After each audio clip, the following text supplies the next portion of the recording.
Assalamualaikum warahmatullahi wabarakatuh. Halo semuanya, selamat siang. Perkenalkan nama saya Simerila dan saya siswi kelas 7 dari SMP Negeri 3 Melabo. Pada hari ini saya ingin menceritakan sebuah dongeng yang berjudulkan Petualangan Peripeti. Cerita ini ditulis oleh Atik Setiawati dengan sang ilustratornya Octavia Ayu. Bagaimanakah isi ceritanya? Mari kita mulai. Suasana kampung peri pagi itu begitu ceria. Para peri sangat bersuka cita. Mereka bersemangat menyambut musim hujan yang begitu menyegarkan.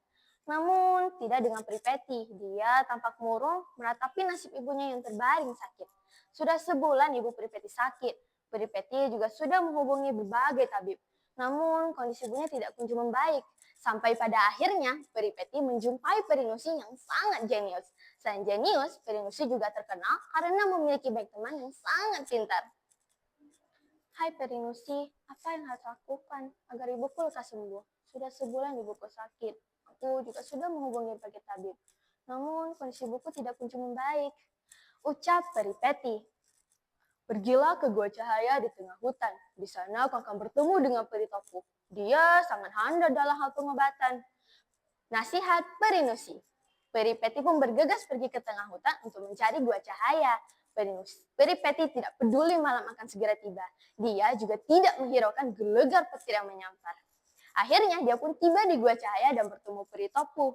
Dia pun langsung menyampaikan maksudnya datang ke sana. Wahai Peri Topu, aku mohon, buatlah ramuan obat yang manjur untuk ibuku. Pinta Peri Peti memohon.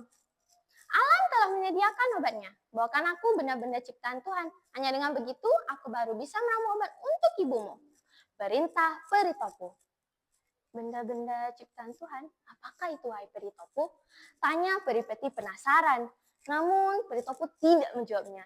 Akhirnya Peri Peti pulang sambil terus memikirkan pesan Peri Topu tadi. Keesokan harinya, Peri Peti pergi ke kios Mbak Ada. Di sana dia membeli sekarung macam-macam benda.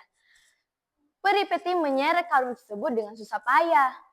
Wah, belanjaanmu banyak sekali. Sini, aku bantu. Ucap Peri Nusi yang kebetulan lewat. Omong-omong, untuk apa kamu belanja sebanyak ini? Peri Topo memintaku untuk membawa benda ciptaan Tuhan. Aku tidak tahu yang benda-benda ciptaan Tuhan, jadi aku beli semua benda ini. Jelas Peri Peti. Peri Nusi pun membuka karung beli Peri Peti. Wah, ini bukan benda ciptaan Tuhan. Ini buatan bangsa peri, bukan ciptaan Tuhan. Piring, vas bunga, ini semua buatan bangsa peri. Jadi ini bukan ciptaan Tuhan. Peri Peti mengenyit bingung. Coba kamu pikirkan benda apa yang bangsa peri tidak bisa membuatnya. Peri Peti pun berusaha berpikir. Air, hujan, para peri tidak bisa membuat air. Jika air sungai kering, maka para peri akan bingung mencari sumber air lain. Tebak Peri Peti girang. Tepat sekali. Selain itu, apalagi? Peri Peti pun berusaha berpikir keras lagi, lalu tersenyum dan bergegas pergi. Terima kasih Peri Nusi, ucapnya sambil terbang meninggalkan Peri Nusi. Kini Peri Peti bergegas pergi ke sungai untuk mengambil sebotol air. Tiba-tiba dia terkena cepatan air. Aliran air sungai yang begitu deras menghantam bebatuan.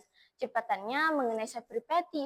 Kini sayap Peri Peti sudah basah kuyup. Dia melemah. Dia tidak bisa terbang sebelum sayapnya kering. Akhirnya Peri Peti bergerak ke pinggir sungai untuk mengambil sebotol air.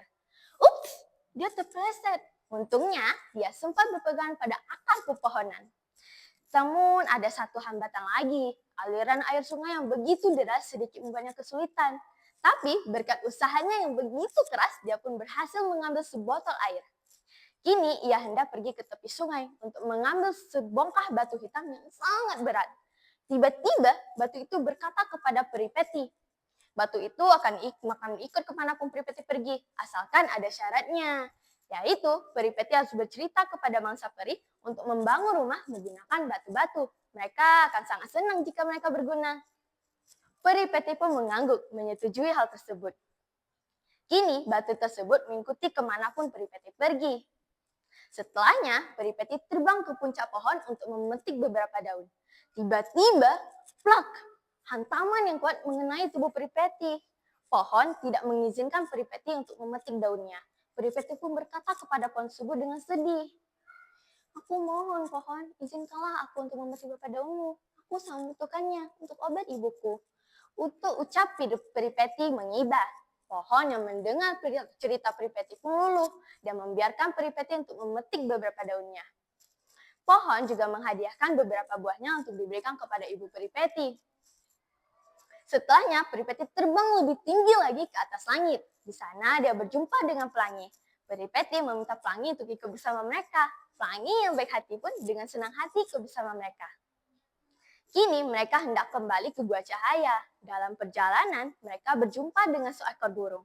Peripeti meminta burung tersebut untuk ikut bersama mereka. Burung pun langsung menyetujui hal tersebut. Sekarang mereka sudah tiba di Gua Cahaya dan bertemu Peri Topu.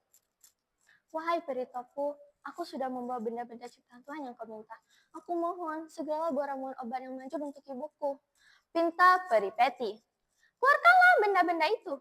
Perintah Peri Topu. Peripeti segera mengeluarkan benda-benda yang sudah ia bawa, mulai dari air, batu, daun, buah, pelangi, dan burung.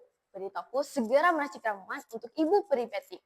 Daun ditumbuk menggunakan batu, daun yang sudah lumat pun ditambahkan air, lalu ditaruh ke atas pelangi. Kemudian kedua ujung pelangi dipuntir, dan jadilah ramuan permen pelangi yang sangat manjur. Peri Topu segera memberikan pesannya kepada Peripeti. Bawa pulang ramuan permen pelangi ini, berikan kepada ibumu. Daging buah harus dimakan setiap pagi dan sore. Biji-bijinya harus ditabur di sekitar rumah. Burung yang sebelum kau tangkap harus kau bebaskan kembali. Dan semoga ibumu lekas sembuh. Begitu pesan Peri Topu dan doa manisnya. Peripeti pun segera mengucapkan terima kasih dan bergegas pergi. Sesampainya di rumah, Peripeti segera memberikan ramuan permen pelangi itu kepada ibunya. Peripeti juga tidak lupa untuk mengerjakan semua pesan yang telah diberikan oleh Peri Topu. Bersamaan dengan hal itu, kondisi ibu Peripeti sudah mulai membaik. Peripeti sangat senang melihat ibunya sudah kembali sehat dan sudah bisa beraktivitas seperti sedia kala. Semenjak kejadian itu, Peripeti tidak lupa untuk selalu mengucapkan syukur kepada Tuhan yang telah menciptakan alam yang penuh dengan manfaat ini. Demikianlah kisah petualangan Peripeti. Semoga kisah ini bermanfaat bagi kita semua. Dan terima kasih. Wassalamualaikum warahmatullahi wabarakatuh.